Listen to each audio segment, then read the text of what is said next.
Good morning friends और welcome to the prelims booster session. आज का पहला टॉपिक है टेलीकम्युनिकेशन एक्ट 2023। टॉपिक आपके गवर्नेंस के लिए इंपॉर्टेंट है। सेंट्रल गवर्नमेंट ने पार्शली नोटिफाई कर दिया है टेलीकम्युनिकेशंस एक्ट को। तो कुछ प्रोविजंस जो हैं वो इस एक्ट के 26 जून से जो हैं वो इफ़ेक्टिव होंगे, जिनमें से एक प्रोविजंस है कि जिसमें गवर्नमेंट के पास पावर मिल जाती है कि वो किसी भी टेलीकम्युनिकेशन सर्विस या नेटवर्क की इन टाइम्स ऑफ इमरजेंसी जो है वो कंट्रोल ले सकती है। तो अगर इसके हम लॉ के हाइलाइट्स देखें तो ये बिल जो है या फिर जो ये लॉ है, ये Indian Telegraph Act, Indian Wireless Telegraphy Act, Telegraph Wires Unlawful Possession Act, इन सब को रिप्लेस करके एक अकेला और जो है बिल या एक्ट बना रहा है। इवन इसमें ट्राई एक्ट को भी सबस्यूम कर दिया गया है। ठीक है। तो इसके अंदर जो है प्रायर ऑथराइजेशन लेनी पड़ेगी सेंट्रल गवर्नमेंट से अगर कोई भी टेलीकम्युनिकेशन सर्विसेज देना चाहता है, एस्टैब्लिश, ऑपरेट, मेंटेन या एक्सपैंड करना चाहता है अपने टेलीकम्युनिकेशन नेटवर्क्स को, या फिर रेडियो इक्विपमेंट पोजेस करना चाहता है।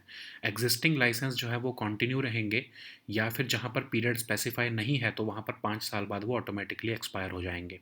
स्पेक्ट्रम को ऑक्शन के हिसाब से ही दिया जाएगा, एक्सेप्ट फॉर स्पेसिफाइड यूजेस, जैसे कि अगर नेशनल सिक्योरिटी डिफेंस में ज़रूरत है, डिज़ास्टर मैनेजमेंट में ज़रूरत है, transport, satellite services, weather forecasting या BSNL MTNL को ज़रूरत है, तो उस केस में जो है ऑक्शन नहीं होगी।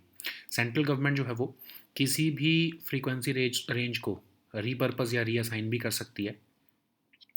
अब इंटरसेप्शन की पावर्स भी जो है सेंट्रल गवर्नमेंट को दी गई हैं इन इंटरेस्ट ऑफ पब्लिक सेफ्टी और पब्लिक इमरजेंसी। टेलीकॉम सर्विसेज जो है वो सस्पेंड भी की जा सकती हैं सिमिलर ग्राउंड्स पर, और गवर्नमेंट जो है वो टेम्पररी पोजेशन भी ले सकती है किसी भी इंफ्रास्ट्रक्चर का, टेलीकॉम इंफ्रास्ट्रक्चर का, नेटवर्क का या सर्विसेज का, अगर पब्लिक इमरजेंसी या पब्लिक सेफ्टी पे ज़रूरत है तो।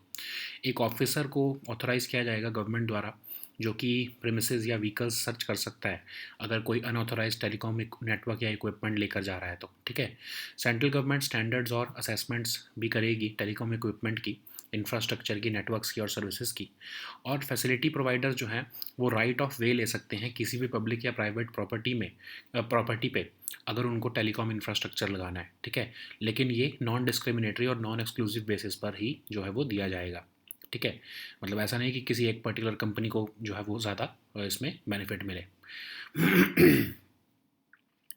सेंट्रल गवर्नमेंट जो है वो मेजर्स जो है लेगी यूज़र्स को प्रोटेक्ट करने के लिए, ताकि जैसे कि उनका प्रायर कंसेंट लिया जाए कोई भी एडवर्टाइजिंग मैसेजेस आने से पहले, डी रजिस्टर में क्रिएशन की जाएगी, और जो है मेलवेयर या स्पेसिफाइड मैसेजेस को रिपोर्ट करने के लिए भी एक प्रॉपर मैकेनिज्म बनाया जाएगा। ठीक है।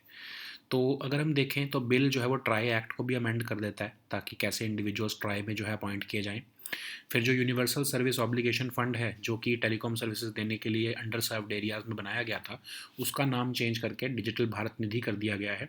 और उसके अंदर एक पर्पज़ और जोड़ दिया गया है कि अगर रिसर्च और डेवलपमेंट के लिए भी जो है ज़रूरत पड़े तो वो भी डिजिटल भारत निधि से पैसा लिया जा सकता है। ठीक है। सेंट्रल गवर्नमेंट एक एडजुडिकेटिंग ऑफिसर को भी अपॉइंट करेगी ताकि वो इंक्वायरीज़ और जो है ऑर्डर्स पास कर सके सिविल ऑफेंसेस से रिलेटेड इस बिल के अंडर, जो कि जॉइंट सेक्रेटरी या अबव रैंक का ऑफिसर होगा। और डेजिग्नेटेड अपील्स कमेटी को भी जो है अपील किया जा सकता है उस ऑर्डर के अगेंस्ट विद इन 30 डेज़। अब इसके अंदर कई तरह की क्रिमिनल और सिविल ऑफेंसेस की पेनल्टीज़ मेंशन की गई हैं। ठीक है। जिसमें कि इम्प्रिजनमेंट 3 साल तक की, 2 करोड़ रुपए तक का फ़ाइन, ये सब पॉसिबल है। ओके। नेक्स्ट हम टॉपिक देखते हैं insolvency resolution process. Topic economy governance दोनों के लिए इंपॉर्टेंट है। तो insolvency and bankruptcy board of India ने अमेंडमेंट्स प्रपोज किए हैं इंसॉल्वेंसी रेजोल्यूशन प्रोसेस के अंदर कॉरपोरेट प्रोसेस रेगुलेशंस में। तो ये अमेंडमेंट जो हैं एफिशिएंसी को इन्हेंस करने के लिए बनाए गए हैं, ट्रांसपेरेंसी लाने के लिए कॉरपोरेट इंसॉल्वेंसी रेजोल्यूशन प्रोसेस में। ठीक है। तो इंसॉल्वेंसी और बैंक्रप्सी में फ़र्क क्या है? इंसॉल्वेंसी का मतलब होता है कि आप अपने डेट नहीं पे कर सकते हो क्योंकि आपके पास असेट्स नहीं है। बैंक्रप्सी होती है कि जब आप एप्लीकेशन फॉर्मली अप्लाई कर देते हो कि मैं पेमेंट नहीं कर सकता, मैं इंसॉल्वेंट हूँ, तब जब ऑफिशियली आपको स्टैंप मिल जाती है कि आप नहीं पेमेंट कर सकते, उसको बैंक्रप्सी कहते हैं।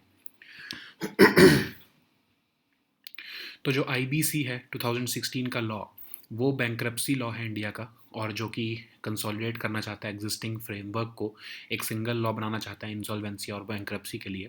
एक वन स्टॉप सॉल्यूशन है रिजॉल्विंग इंसॉल्वेंसीज। ठीक है। स्मॉल इन्वेस्टर्स के इंटरेस्ट को प्रोटेक्ट करने के लिए बनाया गया है। तो इंसॉल्वेंसी और बैंक्रप्सी बोर्ड ऑफ इंडिया जो रेगुलेटर है इसका, ठीक है, इस लॉ का, इसको स्टैट्यूटरी पावर्स दी गई हैं और ये मिनिस्ट्री ऑफ कॉर्पोरेट अफेयर्स के अंडर काम करता है। तो अभी प्रोसेस क्या होता है आईबीसी के अंडर, जब कोई कॉर्पोरेट डेटर या फिर कोई कंपनी जिसने कि लोन्स लिए हुए हैं अपने बिजनेस को रन करने के लिए, वो अपने लोन रीपेमेंट में डिफ़ॉल्ट करती है, तो या तो क्रेडिटर या फिर डेटर उस केस में जो है कॉर्पोरेट इंसॉल्वेंसी रेजोल्यूशन प्रोसेस जो है वो इन्वोक कर सकता है। अर्लियर अमाउंट ऑफ डिफ़ॉल्ट जो है वो 1 लाख तक की थी, लेकिन कोविड के टाइम पर इसको इंक्रीज़ करके 1 करोड़ कर दिया गया। इंसॉल्वेंसी के लिए अप्लाई करने के लिए एक एडजुडिकेटिंग अथॉरिटी के पास अप्रोच करना पड़ता है, जो कि एनसीएलटी है, ठीक है, और अक्रॉस इंडिया उसके बेंचेस अवेलेबल हैं।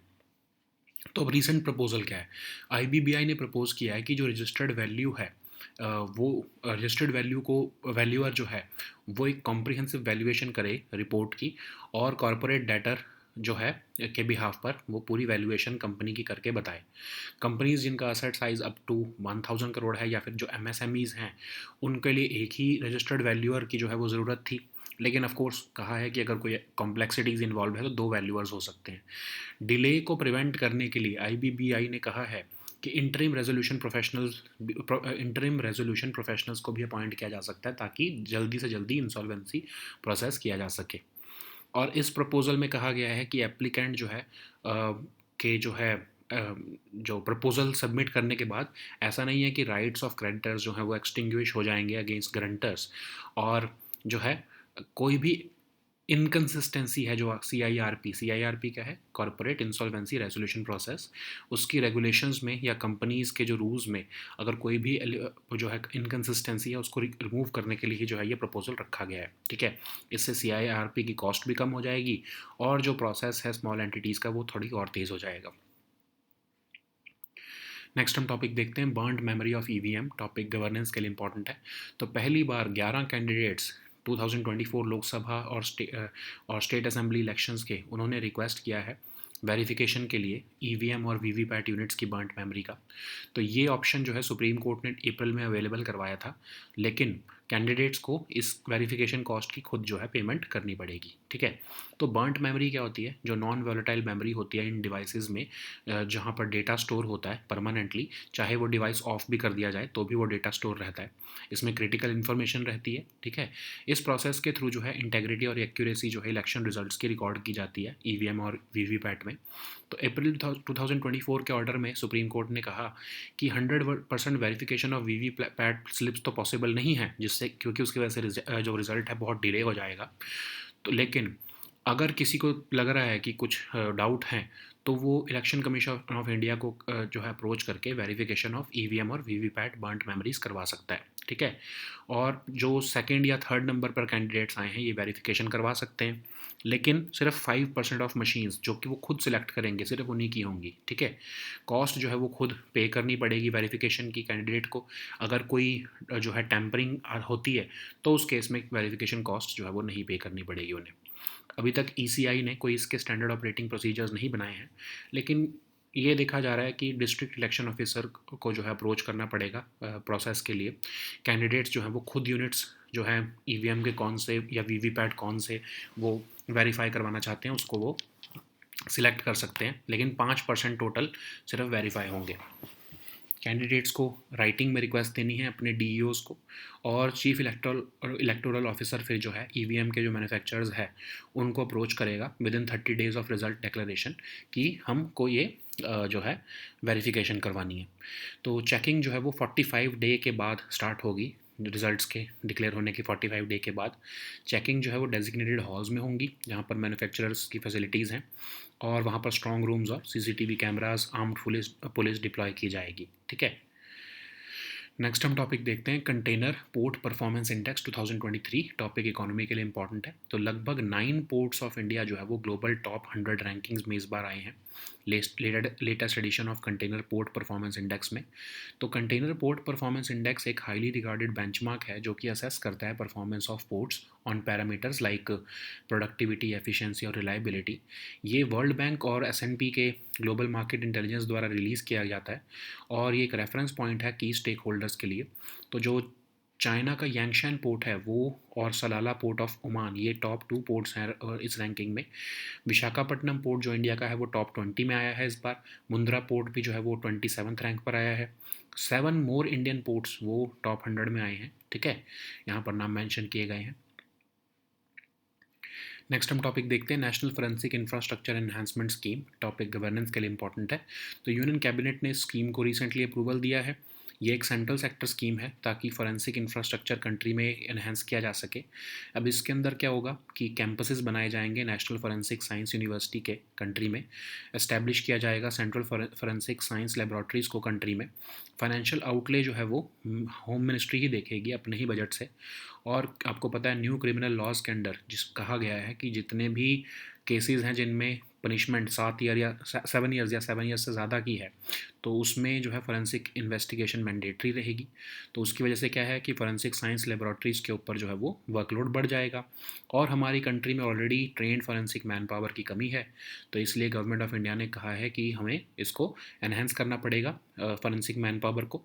और गवर्नमेंट ऑफ इंडिया का गोल है कि वो हाई कन्विक्शन रेट जो है वो चाहते हैं 90% तक का। ओके, नेक्स्ट हम टॉपिक देखते हैं FTI-TTP। ये टॉपिक आपके गवर्नेंस के लिए इंपॉर्टेंट है। तो यूनियन होम मिनिस्टर ने recently fast track immigration trusted traveller programme जो है IGI एयरपोर्ट दिल्ली पर इनॉग्रेट किया है। ये एक इनिशिएटिव है सेंट्रल गवर्नमेंट का ताकि फास्टर, स्मूथ और सेफ इमिग्रेशन क्लियरेंस मिल सके। जो कंजेशन हो जाता है एयरपोर्ट्स पर इमिग्रेशन क्लियरेंस के लिए, उसको ख़त्म किया जा सके या रिड्यूस किया जा सके, और एक एक्सपीडिटेड ई माइग्रेशन और इमिग्रेशन क्लियरेंस दी जा सके प्री वेरीफाइड ट्रैवलर्स को। मिनिस्ट्री ऑफ होम अफेयर्स ने मिनिस्ट्री ऑफ सिविल एविएशन और ब्यूरो ऑफ इमिग्रेशन के साथ मिलकर इसे जो है लॉन्च किया है। तो इसको दिल्ली एयरपोर्ट के अलावा मुंबई, चेन्नई, कोलकाता, बेंगलुरु, हैदराबाद, कोची और अहमदाबाद एयरपोर्ट पे भी जो है फर्स्ट फेज़ में लॉन्च किया जाएगा। तो ये होगा क्या कि इंस्टेड ऑफ आप जो है passenger going to bureau of immigration, E gates बनाए गए हैं या ऑटोमेटेड बॉर्डर गेट्स बनाए गए हैं जिसमें कि ह्यूमन इंटरवेंशन मिनिमाइज़ की जा रही है। तो फर्स्ट फेज़ में इंडियन सिटीजन्स और OCI कार्ड होल्डर्स को ही कवर किया जा रहा है, लेकिन आने वाले टाइम में फॉरेन ट्रैवलर्स भी इसमें इंक्लूड कर दिए जाएंगे। इसको इम्प्लीमेंट किया जा रहा है ऑनलाइन पोर्टल द्वारा, जो कि ब्यूरो ऑफ इमिग्रेशन बनाएगा। और इसमें होगा क्या कि एप्लीकेंट अपने आप को ऑनलाइन रजिस्टर करेगा पोर्टल पर, अपनी डिटेल्स और डॉक्यूमेंट्स शेयर करेगा। जैसे ही उसको अप्रूवल मिल जाएगा तो वो इंडिविजुअल्स को कोई जो है लॉन्ग क्यूज़ में खड़े होने की ज़रूरत नहीं है। वो इमिग्रेशन क्लियरेंस जो है वो इसी जो है डिजिटली ले सकेंगे, और जो है पैसेंजर जो है वो क्लियर हो सकेंगे, ठीक है। तो FTI रजिस्ट्रेशन जो है वो 5 साल के लिए वैलिड होगी। इस प्रोसेस के अंदर जैसे ही पैसेंजर जो है वो ई गेट के पास आएगा, वो अपनी बोर्डिंग पास को, अपने पासपोर्ट को स्कैन करेगा, अपने बायोमेट्रिक्स देगा, ऑथेंटिकेट करने के बाद ई गेट खुल जाएगा और वो बाहर जा सकता है एयरपोर्ट से, ठीक है। नेक्स्ट हम टॉपिक देखते हैं space variable objects monitor. Science and tech के लिए टॉपिक इंपॉर्टेंट है। तो लॉन्ग मार्च 2C रॉकेट जो कि French Chinese satellite space variable objects monitor carry कर रहा है, वो अभी साउथ वेस्टर्न चाइना से रिसेंटली लिफ्ट ऑफ हुआ है। तो ये एक फ्रेंच चाइनीज सैटेलाइट है जिसका एम है कि डिटेक्ट और स्टडी करना गामा रे बर्स्ट्स को। तो ये सैटेलाइट जो है वो 600 किलोमीटर्स अबव अर्थ प्लेस की जा रहेगी और ये 20 साल तक के लिए ऑपरेशनल रहेगी। गामा रे बर्स्ट क्या होती हैं? जब ह्यूज स्टार्स की एक्सप्लोजन हो जाती है तो ब्राइट कॉस्मिक बीम्स रिलीज़ करते हैं, वो बहुत ब्राइट होती हैं ये। और जब ये ट्रैवल करते हुए आती हैं तो ये अपने साथ traces of gas clouds, galaxies लेकर आती हैं, ठीक है। और ये बट प्रॉब्लम क्या होती है कि इनको कैच करना बहुत ही मुश्किल होता है, क्योंकि ये कई बार सिर्फ कुछ सेकंड्स के लिए ही जो है वो लास्ट करती हैं। नेक्स्ट हम टॉपिक देखते हैं इंटरनेशनल हाइड्रोग्राफिक ऑर्गेनाइजेशन। टॉपिक आपके साइंस एंड टेक के लिए इंपॉर्टेंट है। 21 जून को हर साल इंटरनेशनल हाइड्रोग्राफिक ऑर्गेनाइजेशन जो है वो वर्ल्ड हाइड्रोग्राफी डे सेलिब्रेट करता है, अवेयरनेस जनरेट करने के लिए हाइड्रोग्राफी के बारे में।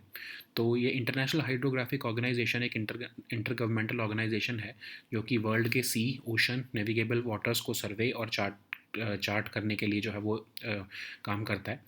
1921 में इसको बनाया गया था। गाइडलाइंस बनाता है ये कि कैसे हाइड्रोग्राफिक सर्वे डेटा को मैक्सिमाइज़ किया जा सकता है यूज़, और ये हाइड्रोग्राफिक कैपेबिलिटीज़ मेंबर स्टेट्स में बनाने के लिए भी हेल्प करता है। इसका सेक्रेटरीट जो है वो मोनाको में है, ठीक है। इंडिया की तरफ से इंडियन नेवल हाइड्रोग्राफिक डिपार्टमेंट जो है वो इसकी नोडल एजेंसी है जो इंडिया को रिप्रेजेंट कर रहा है। नेक्स्ट हम टॉपिक देखते हैं सेंसरी न्यूरल डेफनेस। ये टॉपिक साइंस एंड टेक के लिए इंपॉर्टेंट है। तो प्लेबैक सिंगर अलका याग्निक जी जो है उनको सेंसरी न्यूरल डेफनेस जो है वो डायग्नोस हुआ है। तो एक काइंड ऑफ हियरिंग लॉस है जिसमें कि इनर ईयर या जो नर्व पाथवेज होते हैं जो कि साउंड को ट्रांसमिट करते हैं ईयर से ब्रेन की तरफ, वो डैमेज हो जाते हैं। तो ये एक कई बार नेचुरल प्रोसेस भी होता है एजिंग का, लेकिन कई मोस्टली जो देखा गया है कि बहुत ही तेज़ आवाज़ पे म्यूज़िक सुनने की वजह से परमानेंट डैमेज हो जाता है इनर ईयर को। ह्यूमन जो है इनर ईयर होता है उसमें एक स्पाइरल शेप्ड ऑर्गन होता है कॉशलिया। इसमें कुछ टाइनी हेयर्स होते हैं जो कि रिस्पॉन्सिबल होते हैं वाइब्रेशंस ऑफ साउंड वेव्स को कन्वर्ट करने के लिए न्यूरल सिग्नल्स में। जब ये ख़राब हो जाता है ये जो कॉशलिया, तब जो है प्रॉब्लम आ सकती है। तो जेनेटिक फैक्टर्स की वजह से भी हो सकता है, लाउड नॉइज़ पे अगर आपका प्रोलॉन्ग्ड एक्सपोजर है उसकी वजह से भी हो सकता है, नेचुरल एजिंग प्रोसेस की वजह से भी होता है, हेड इंजरी या इनर ईयर ट्रॉमा हो अगर उसकी वजह से भी हो सकता है, कुछ एंटीबायोटिक्स या कीमोथेरेपी ड्रग्स से भी होता है। ठीक है, नेक्स्ट हम टॉपिक देखते हैं गैस फ्लेयरिंग। टॉपिक आपके इन्वायरमेंट के लिए इंपॉर्टेंट है। तो वर्ल्ड बैंक के global gas flaring tracker report 2023 के हिसाब से जो 9 बिलियन क्यूबिक मीटर्स जो है अमाउंट ऑफ गैस फ्लेयर्ड बढ़ गया है, और ये हाईएस्ट लेवल है 2019 से अभी तक का। तो गैस फ्लेयरिंग क्या होता है? नेचुरल गैस को जब बर्न किया जाता है ऑयल एक्सट्रैक्शन के समय पर, तो उसको हम गैस फ्लेयरिंग कहते हैं। तो ये होता क्या है कि मार्केट और इकोनॉमिक कंस्ट्रेंट्स की वजह से जो है जब भी ऑयल एक्सट्रैक्शन की जा रही होती है तो जो उसमें से नेचुरल गैस निकलती है उसको स्टोर करने की बजाय, क्योंकि वो कॉस्टली पड़ता है, तो उसको जला दिया जाता है, फ्लेयरिंग कर दी जाती है उसकी। तो एक काइंड ऑफ ये वेस्टेज है वैल्यूएबल नेचुरल रिसोर्स की। और फ्लेयरिंग जो है अभी तक एग्जिस्ट कर रही है क्योंकि ये रिलेटिवली सेफ़ मानी जाती है, लेकिन ये वेस्टफुल और पॉल्यूटिंग है। अदरवाइज़ उस गैस को अगर हम स्टोर करें तो वो एक वैल्यूएबल नेचुरल रिसोर्स है। ठीक है, तो इसकी कंबशन की वजह से जो है पॉल्यूशन होता है, खासकर नाइट्रोजन ऑक्साइड्स का। ठीक है, जिससे कि एयर क्वालिटी जो है वो डिटीरियोरेट होती है। नेक्स्ट हम टॉपिक देखते हैं world investment report 2024। Topic economy के लिए इंपॉर्टेंट है। तो वर्ल्ड इन्वेस्टमेंट रिपोर्ट 2024 को रिसेंटली पब्लिश किया गया है यूएन सीटैट द्वारा, जिसमें कि foreign direct investment world wide के ट्रेंड्स को देखा जा रहा है। तो ग्लोबली एफडीआई जो है 2023 में डिक्रीज़ हुई है मार्जिनली 2% से। एफडीआई फ्लोज जो डेवलपिंग कंट्रीज़ पर है वो 7% डिक्रीज़ हुआ है। चाइना जो कि सेकंड लार्जेस्ट एफडीआई रिसिपिएंट है वर्ल्ड में, वहाँ पर भी डिक्लाइन देखने को मिला है। ठीक है, तो यूएन सीटैट क्या है? एक परमानेंट इंटरगवर्नमेंटल बॉडी जो कि यूएन जनरल असेंबली ने 1964 में बनाई थी ताकि डेवलपिंग कंट्रीज़ को असिस्ट किया जा सके। ठीक है, नेक्स्ट हम टॉपिक देखते हैं state of global air report 2024। ये टॉपिक इन्वायरमेंट के लिए इंपॉर्टेंट है। तो एयर पोल्यूशन जो है वो एक इंक्रीजिंग इम्पैक्ट दिखा रहा है ह्यूमन हेल्थ के ऊपर, और second leading global risk factor बनता जा रहा है डेथ के लिए। ये fifth edition of state of global air report कह रही है, जो कि हेल्थ इफेक्ट्स इंस्टीट्यूट जो कि एक independent US based non profit organisation है, उन्होंने यूनिसेफ के साथ पार्टनरशिप करते हुए ये रिपोर्ट निकाली है। अगर हम हाईलाइट्स देखें तो second leading global risk factor for death बनता जा रहा है air pollution. Non communicable diseases जो हैं 90% जो है वो एयर पोल्यूशन की वजह से ही हो रही हैं। 6 आउट ऑफ 10 डेथ्स जो हैं वो एयर पोल्यूशन की वजह से हो रही हैं, खासकर जो PM2.5 पार्टिकल की वजह से। इंडिया और China together 54% of total global disease burden को जो है केटर कर रहे हैं। इंडिया ने highest number of deaths report की है among children under 5 due to air pollution worldwide. 2021 में नियरली 50% जो ऑल ओजोन रिलेटेड डेथ्स हुई वो इंडिया में ही हुई थी। ठीक है, नेक्स्ट हम टॉपिक देखते हैं आइबेरियन लिंक्स। ये टॉपिक आपके इन्वायरमेंट के लिए इंपॉर्टेंट है। तो Iberian lynx one of the rarest cat species जो ग्लोबली है, उसको एंडेंजर्ड से जो है वो मूव करके वल्नरेबल कैटेगरी में डाल दिया गया है IUCN रेड लिस्ट में। तो आइबेरियन लिंक्स एक कार्निवोर स्पीशीज़ है जो कि यूरोप में एंडेमिक है। वर्ल्ड की मोस्ट जो है एंडेंजर्ड और जो है कैट्स में से एक है। पॉइंटी ईयर्स होते हैं, लॉन्ग लेग्स होती हैं, लेपर्ड लाइक फर होता है। जनरली ये नॉक्टर्नल रहता है, मतलब रात को ही एक्टिव होता है। और ये आइबेरियन पेनिनसुला में जो है ये ज़्यादातर डिस्ट्रीब्यूटेड है, स्पेन और पोर्चुगल में। ठीक है, ह्यूमन एक्टिविटीज़ की वजह से जो है जैसे कि poaching, habitat destruction, illegal hunting या इसके फूड बेस का डिक्रीज़ होना, उसकी वजह से जो है इसको थ्रेट्स हैं। ठीक है, अब इसका जो IUCN रेड लिस्ट स्टेटस है वो वल्नरेबल हो चुका है। ठीक है, तो जितने भी अभी गवर्नमेंट एग्जाम्स आएंगे उनमें ये आइबेरियन लिंक्स जो है वो एकदम से इंपॉर्टेंट हो गया है, तो आप इसको याद रखना. So now let us see all these topics in English.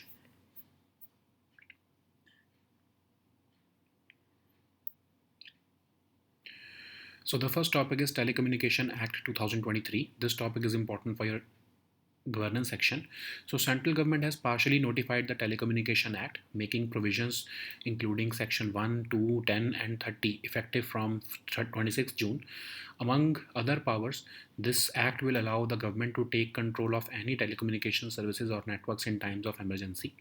So of course this bill was passed into December 2023 by the parliament. This bill has repealed the existing laws which were related to telecommunications, and it also amends the TRI Act of 1997. So this bill says that prior authorization from central government is required to provide telecommunication services, establish, operate, maintain or expand telecommunication networks, or even to possess radio equipment. Existing license will continue to be valid for the period of their grant or for 5 years in case the period is not specified.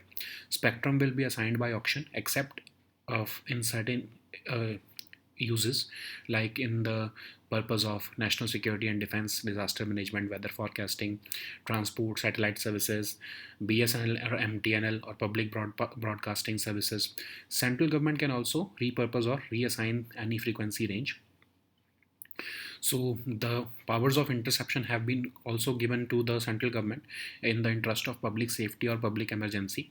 Telecom services can also be suspended on similar grounds, and government may take temporary possession of any telecom infrastructure, network, or services in case of any public emergency or public safety. Any officer which is authorized by government may search premises or vehicles for possession of unauthorized telecom network or equipment. Central government will also prescribe standards and assessments for telecom equipment, infrastructure, networks, and services. Facility providers will also seek a right of way or over public or private property so that they can establish telecom infrastructure, but this should be done on a non-discriminatory and non-exclusive basis. Okay, so central government may also provide for measures to protect users, which include uh, prior consent to receive specified messages of advertising, creation of D&D registers, mechanism to allow users to report malware or specified messages. So bill amends the TRI Act also so as to allow for appointments to the TRI. The Universal Service Obligation Fund, which aims to provide telecom services in underserved areas, has been renamed as the Digital Bharat Nidhi, and even it can be used for research and development purposes.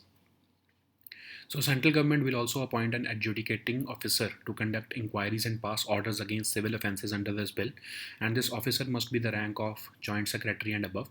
And the orders of this adjudicating officer can be appealed before the designated appeals committee within 30 days. The bill specifies various criminal and civil offences, and providing telecom services without authorization or gaining unauthorized access to a telecom network or data can be punishable with imprisonment up to 3 years or a fine of up to 2 crores or both. So the next topic is insolvency resolution process. This topic is important for your governance and your economy section. So Insolvency and Bankruptcy Board of India has proposed amendments to the insolvency resolution process for corporate process regulations to enhance efficiency and transparency in the CIRP, which is Corporate Insolvency Resolution Process. So what is the difference between insolvency and bankruptcy? When you are unable to pay debt due to lack of assets, it is called insolvency. But when you present an application that you are insolvent and it gets accepted, then you are bankrupt. Okay, so this is the difference between insolvency and bankruptcy. Insolvency is the first stage, the final stage is the bankruptcy. This IBC law of 2016 consolidates the existing framework into a single law, and single law for insolvency and bankruptcy. So it kind of gives a one-stop solution for resolving insolvencies, and it also aims to protect the interests of small investors. So what is Insolvency and Bankruptcy Board of India? It is the regulator for overseeing insolvency proceedings. It was established in 2016 and given statutory powers. It functions under the Ministry of Corporate Affairs. So what is the process followed under the IBC? When a corporate debtor or a company which has taken loan to run its business default on its loan payment, either the creditor or the debtor can apply for the initiation of CIRP. Earlier, the minimum amount of default was 1 lakh, but it was raised to 1 crore rupees during COVID. And to apply for insolvency, the one has to approach the stipulating adjudicating authority, that is the NCLT, which has dedicated benches across country. But IBBI has now proposed that the registered valuer should submit a comprehensive valuation report for the corporate debtor as a whole, rather than separate valuations. For companies with an asset size of up to 1,000 crore or MSMEs, the board proposes to appoint only one registered valuer. But in cases of some certain complexities, they can have two valuers.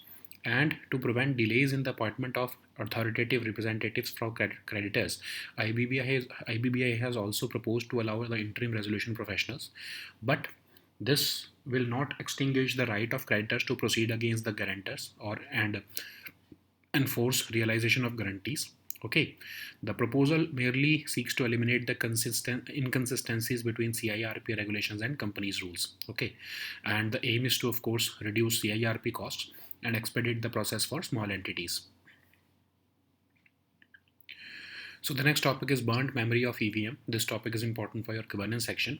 For the first time, 11 candidates from recent 2024 Lok Sabha and State Assembly elections have requested verification of burnt memory of EVMs and VVPAT units.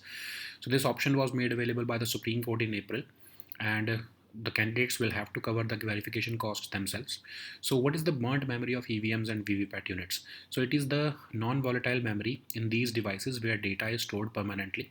This memory contains critical information, and the process aims to verify the integrity and accuracy of the election results recorded in EVMs and VVPATs. So what is the April 2024 order of the Supreme Court? So while rejecting the plea for 100% verification of VVPAT slips, the court directed the ECI to allow verification of EVM and VVPAT burnt memories, and this verification can be requested by second and third placed candidates. But it only applies up to 5% of the machines which were used in the elections. So the request for verification must be made within 7 days of the result declaration, and the candidate will have to bear the verification cost. In case any tampering is found, then that money would be refunded. So ECI is yet to finalize any technical standard operating procedure for the same, but of course it is being said that district election officer will be responsible for this process. Candidates will be allowed to choose the units which they want to verify.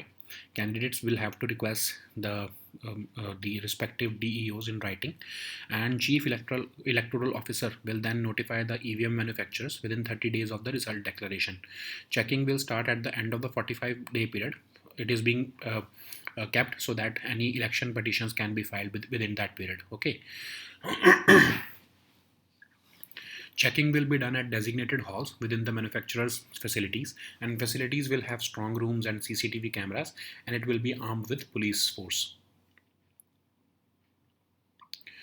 So the next topic is Container Port Performance Index 2023. This topic is important for your economy section. So as many as 9 ports of India have made it to the global top 100 rankings in the latest edition of Container Port Performance Index. So this Container Port Performance Index is a highly regarded benchmark which assesses the performance of ports on parameters like productivity, efficiency, and reliability. It is released by the World Bank and S&P Global Market Intelligence. It serves as a reference point for stakeholders. So the Yangshan port in China and Salalah port in Oman emerged as the top 2 ports in rankings. Even Visakhapatnam port from India made it to the top 20 ports of the world. Mundra port climbed up index at 27 in the current ranking. 7 more Indian ports have secured ranks in the top 100. So the next topic is National Forensics Infrastructure Enhancement Scheme. This topic is important for your governance section. So to have more scientific investigations across the country, Union Cabinet recently approved the National Forensic Infrastructure Enhancement Scheme, which is a central sector scheme, and it aims to enhance forensic infrastructure in the country. So campuses will be established under the National Forensic Sciences University, and central forensic science laboratories in the country will also be established. Okay, the financial outlay for this scheme will be provisioned by the Ministry of Home Affairs through its own budget. And with the enactment of new criminal laws, the there is a mandate of forensic investigation for offences which involve punishment of 7 years or more. So there is a significant shortage of trained forensic manpower in the forensic sciences laboratory in the country, and that's why there is a need to enhance this infrastructure. And government of India has a goal of securing high conviction rate of more than 90%. So the next topic is FTI TTP. This topic is important for your governance section. So Union Home Minister has recently inaugurated the Fast Track Immigration Trusted Traveller program at IGI Airport, Delhi. So this is an initiative by central government to ensure faster, smoother and safer immigration clearance. It is likely to help reduce congestions at airport by offering expedite immigration and immigration clearance for pre-verified travelers. Ministry of Home Affairs will collaborate with the Ministry of Civil Aviation and the Bureau of Immigration for the FTI TTP. So FTI TTP is similar to the Global Entry Program offered by the US. Other than New Delhi, FTI TTP was also launched in Mumbai, Chennai, Kolkata, Bengaluru, Hyderabad, Kochi, and Ahmedabad airports in the first phase. FTI TTP would run on e-gates or automated border gates that would minimize human intervention in the immigration clearance process. In the first phase, Indian citizens and OCI card holders will be covered, and foreign travelers will be included in the second phase. FTI TTP will be implemented through an online portal, and Bureau of Immigration will be the nodal agency. To enroll in the scheme, applicant has to register online on the portal with details and documents, and individuals will not need to go through the arduous process of standing in long queues. FDI registration will be valid for a maximum period of 5 years or until the validity of passport, whichever comes first. Under the process, as soon as the passenger reaches the e-gate, he or she will scan his or her boarding pass, the passport, and the biometrics will be authenticated, and the e-gate will open, and this would mean that immigration clearance has been granted. So the next topic is Space Variable Objects Monitor. This topic is important for your science and tech section. So a Long March 2C rocket carrying the French-Chinese satellite Space Variable Objects Monitor has successfully lifted off from southwestern China recently. So it's a French-Chinese satellite which aims to detect and study gamma ray bursts, and this satellite has been sent into an orbit over 600 kilometers above Earth, and it could be operational for as long as 20 years. So what are gamma ray bursts? They generally occur after the explosion of huge stars. They are extremely bright cosmic beams, and they blast off energy which is equivalent to over a billion suns. And these rays carry traces of the gas clouds and galaxies while they pass through on their journey through space, but they are notoriously hard to catch because they can appear anywhere in the sky and last for just a few seconds. So the next topic is International Hydrographic Organization. This topic is important for your governance section and your international relations. So on 21st January every year, International Hydrographic Organization celebrates the World Hydrography Day to raise awareness about hydrography. International Hydrographic Organization is an intergovernmental organization which works to ensure all the world's seas, oceans and navigable waters are surveyed and charted. And it was established in 1921. It provides guidelines to maximize the use of hydrographic survey data and develops hydrographic capabilities in member states. The IHO Secretariat is hosted by the Principality of Monaco. The Indian Naval Hydrographic Department is the nodal agency for hydrographic surveys, and it also represents India in this IHO. Okay. So the next topic is sensory neural deafness. This topic is important for your social issues. So recently, playback singer Alka Yagnik has been diagnosed with sensory neural deafness, which is a type of hearing loss caused by the damage to the inner ear or the nerve pathways. Although sensory neural hearing loss is a natural process of aging, listening to very loud music can also cause permanent damage to the inner ear or the auditory nerve. Within the human inner ear, a spiral-shaped organ called the cochlea contains tiny hairs which are responsible for converting vibrations from sound waves into neural signals. But in these cochlea gets